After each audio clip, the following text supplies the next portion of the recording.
Vamos ver agora aqui alguns textos que falam sobre a possibilidade ou não de comunicação com os espíritos. Isso aqui é muito importante. Não se pode negar que existe uma comunicação com espíritos. Não tem como. O que você e eu devemos fazer é, primeiramente, vermos se a Bíblia apoia a comunicação com espíritos e vermos se a Bíblia e entendermos quem são esses espíritos. Eu vou ler aqui para você agora alguns textos bíblicos, mas antes deixa eu indicar uma coisa para você. Eu tenho um e-book intitulado O Espiritismo segundo a Bíblia. Seria muito interessante se você pudesse adquirir este material. Você está vendo aqui a imagem na tela, eu vou colocar para você o link na descrição do vídeo. Neste e-book, eu abordo os 4 pilares do Espiritismo.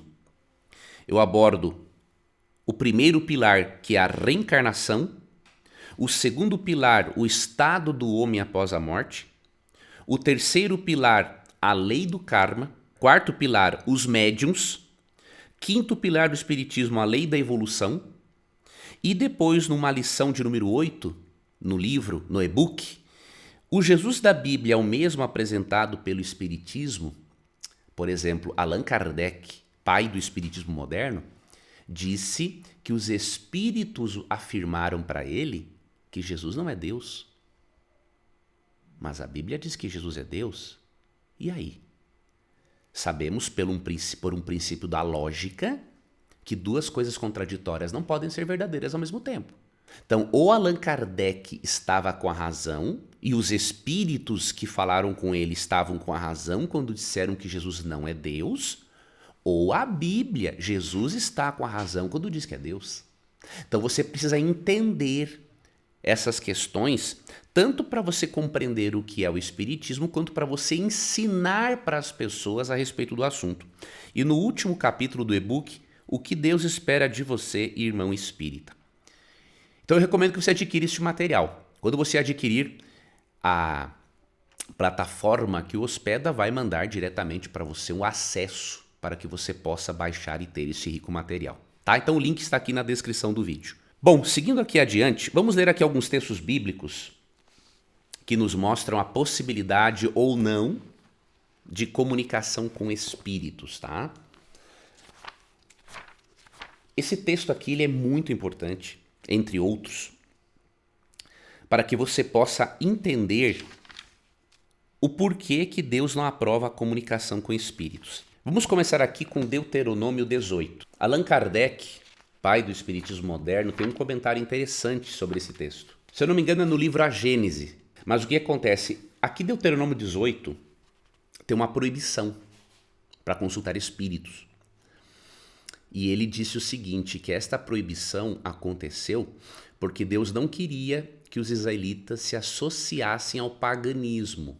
Ele dá a entender o seguinte, Deus não foi contra o espiritismo em si mesmo, a mediunidade, mas a mediunidade como era praticada pelos povos pagãos. Certamente Allan Kardec estava errado.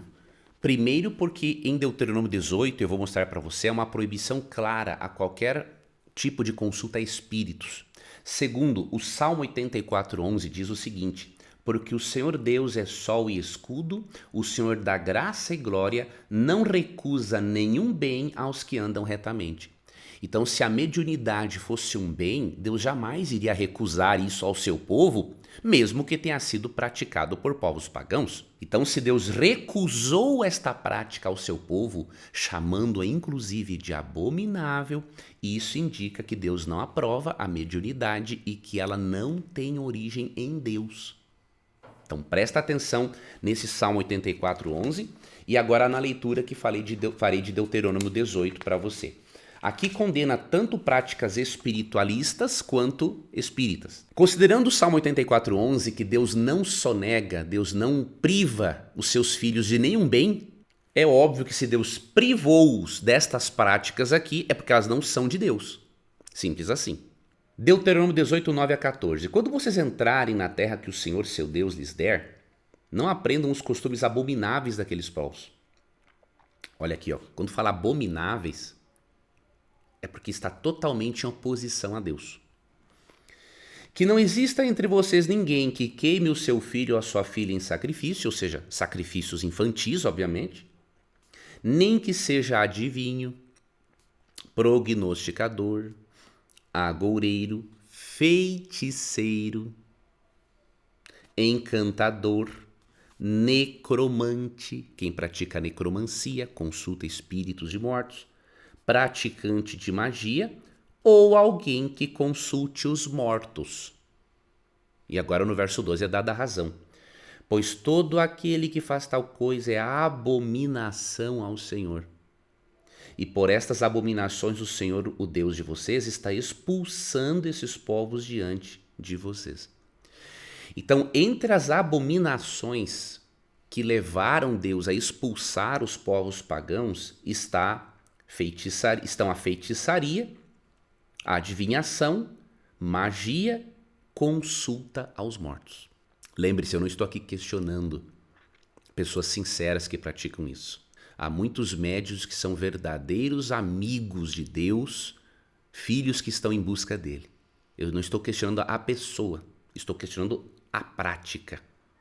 E eu não tenho dúvidas de que o Espírito Santo, a terceira pessoa da Trindade, está guiando muitos desses filhos para um conhecimento correto acerca do que é para Deus a prática da consulta a mortos. E aí o verso 13, sejam perfeitos para com o Senhor seu Deus. Porque as nações dessa terra que vocês vão possuir, ouvem os prognosticadores e os adivinhos, mas o Senhor, o Deus de vocês, não permitiu que vocês fizessem tal coisa. Então, se Deus não permitiu estas práticas para o seu povo, não é simplesmente porque estavam num contexto pagão. É porque essas práticas não vêm de Deus. Afinal, o Salmo 84:11 diz que Deus não sonega nenhum bem aos que andam retamente. Há outros textos muito importantes. Eu vou ler aqui para vocês Isaías 8, 19 e 20, em que coloca em oposição a Bíblia e a mediunidade, a consulta a espíritos, a consulta a médiuns. Isso aqui é muito importante. Porque, por exemplo, a tentativa de Allan Kardec de harmonizar a Bíblia com o espiritismo, por mais que ele tenha, assim, bons argumentos lógicos, eles não são bons argumentos bíblicos ou teológicos.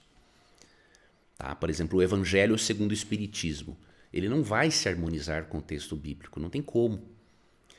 Agora veja, por exemplo, Isaías 8, 19 e 20. Quando disserem a vocês, consultem os médiuns e os adivinhos, que sussurram e murmuram, será que um povo não deveria consultar o seu Deus? A favor dos vivos se consultarão os mortos? Olha que interessante. Aqui está em oposição consultar médios e adivinhos e consultar a Deus. O profeta diz que quando alguém diz para consultar médiums e adivinhos, essa pessoa na verdade deve consultar a Deus. Então o que isso significa? Que consultar médiuns, mesmo que os espíritos falem em nome de Deus e digam coisas sábias, inteligentes, extraordinárias, eles não foram enviados por Deus. A favor dos vivos se consultarão os mortos? Aí a resposta à pergunta: à lei e ao testemunho. Se eles não falarem segundo esta palavra, jamais verão a luz do alvorecer. Biblicamente, consultar espíritos ou consultar a Deus são duas práticas que estão em oposição. E ao invés de consultar médiuns, espíritos, a Bíblia diz ir à palavra, à lei e ao testemunho. Agora faça uma análise comigo. Não julgando pessoas, tá? Mas a prática.